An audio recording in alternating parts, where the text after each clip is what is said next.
आगे बढ़ते हैं। आज वादी कश्मीर में 1931 में हुए शहीदों का दिन मनाया जा रहा है। श्रीनगर में वाक़े मज़ार शहदा पर वादी के कई लीडरों ने हाजिरी दी और उनको खराज अक़ीदत पेश किया।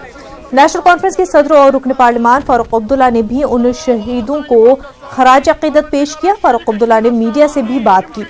चीन की दरअंदाजी पर एक सवाल के जवाब में उन्होंने जवाब में कहा कि कोई नई बात नहीं है, चीन ऐसी हरकतें करता रहता है और करता रहेगा, लेकिन उससे हमारे मुल्क पर कोई भी असर नहीं पड़ेगा।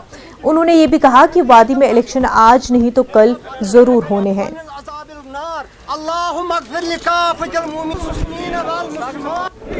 चीन करता रहेगा, कोई नई बात तो है नहीं।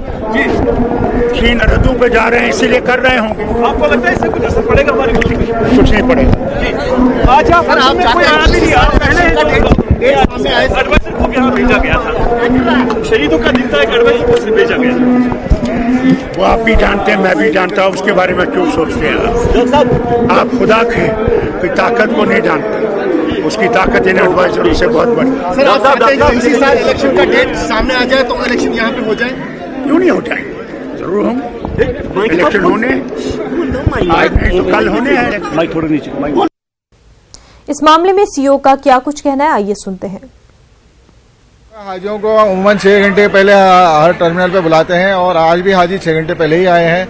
यहाँ आने के बाद उनको हाजियों को नाश्ता कराया गया और यहाँ थोड़ा सा क्योंकि पब्लिक ज्यादा हो गई थी, थोड़ी सी गर्मी हो रही थी, पंखे वगैरह चल रहे थे, लेकिन हाजी साहिबान को वेलकम करने के लिए सारी ये जिम्मेदारान आते हैं, सब लोग मुबारकबाद देते हैं। एक इस्तकबालिया प्रोग्राम होता है, एक रस्म है जो चल रही है। थोड़ी सी तकलीफ हाजी को, हाँ, हाजियों को थोड़ी तकलीफ होती है, उसके लिए हम माजरत चाहते हैं, लेकिन ये एक सिलसिला है जो वेलकम का हर जगह पर पहले एम्बार्केशन पे सब लोग खुशी खुशी हाजियों को वेलकम करना चाहते हैं और ये इसको कम से कम करना चाहिए, लेकिन अभी इसमें वक्त लग जाता है। आसाम पुलिस ने आसाम शहरी तनाज़े पर नज़्म लिखने वाले 10 लोगों के खिलाफ एफआईआर दर्ज की है। उनमें से ज्यादातर बंगाली निजाद मुस्लिम शायर और कारकुन है। जराये के मुताबिक रियासत के कुछ लोगों की शिकायत के बाद मामला दर्ज किया गया। गुवाहाटी सेंट्रल के deputy commissioner of police Dharmendra Kumar Das ने कहा कि एफआईआर दर्ज की गई है और अभी तक किसी की गिरफ्तारी नहीं हुई है।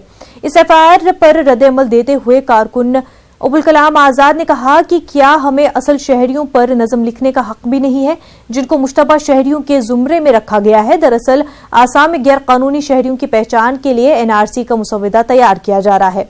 ये मुसविदा सुप्रीम कोर्ट की निगरानी में अपडेट किया जा रहा है और उसकी आखिरी लिस्ट 31 जुलाई को जारी होनी है।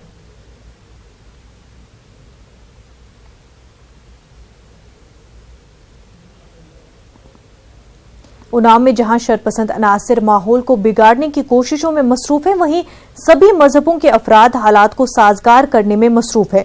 गुज़िश्ता रोज सद्भावना समिति के बैनर तले हिंदू, मुस्लिम और सिख मजाहिब के रहनुमाओं की एक मीटिंग मुनक्किद की गई, जिसमें एक दूसरे के खिलाफ शिकायतों के अजाले की कोशिश हुई और सभी ने यकजबां ये अहद किया कि उन्नाव के माहौल को बिगड़ने नहीं दिया जाएगा और शरपसंद अनासिर की कोशिशों को कामयाब नहीं होने देंगे। लोगों का कहना था कि उन्नाव में अमन और भाईचारे की एक तारीख रही है। यहाँ के लोग एक दूसरे के साथ मिलजुल कर रहते हैं और एक दूसरे के तई हमेशा मोहब्बत रहती है। इसलिए जरूरत इस बात की है कि माहौल बिगाड़ने वालों के नापाक इरादों को कामयाब न होने दे।